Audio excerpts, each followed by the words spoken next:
This is Sky News.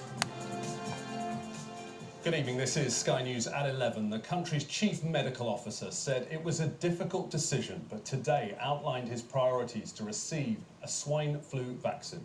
First in line will be people with health conditions such as diabetes, asthma and heart disease. Then it will be pregnant women and those living with cancer patients or HIV sufferers. Trials are currently underway in Britain and the national vaccination programme is expected to be the biggest in recent years. The plans were revealed despite a slowing down in the rate of new infections. In the last week, there were an estimated 25,000 new cases in England.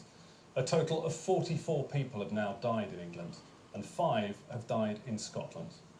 The government's last official count on Monday calculated 371 people were being treated in hospital. Sky's health correspondent Thomas Moore has the story.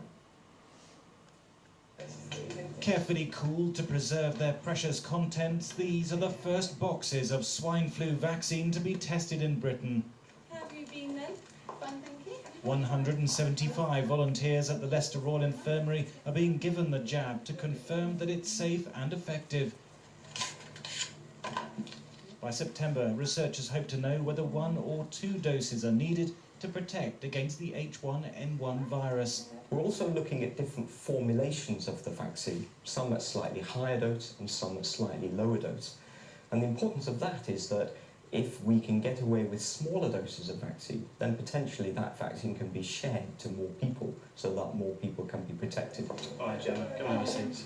The vaccine is made by Novartis and won't be used by the NHS, which has contracts with GlaxoSmithKline and Baxter. But Gemma Clark is glad to test the vaccine all the same. To get the vaccine out there as soon as possible, it's important that people come along and try out, so to help others really. And also it's a bonus to be vaccinated against swine flu, because I don't really want to get it. The Department of Health has revealed that GlaxoSmithKline and Baxter will deliver 300,000 doses of vaccine in August, with safety trials starting immediately. Medicines watchdogs are expected to grant a licence in October, by which time the NHS should have 18.9 million doses. They'll be given to those most at risk. Top priority will be patients aged 6 months to 65 years, who normally get seasonal jabs because of underlying health conditions such as asthma. Next will be pregnant women. Then people living with immunocompromised patients, such as those with cancer.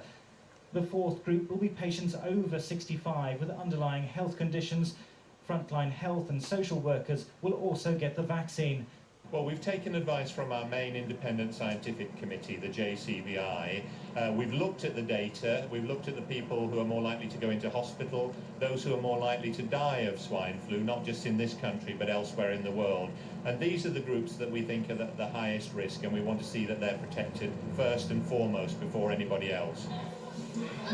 Latest figures released by the Health Protection Agency show cases of swine flu are continuing to fall, but numbers are expected to rise when children return to school in September. Thomas Moore, Sky News. Well, live to the Department of Health and Sky's Alistair Bunkle. Alistair,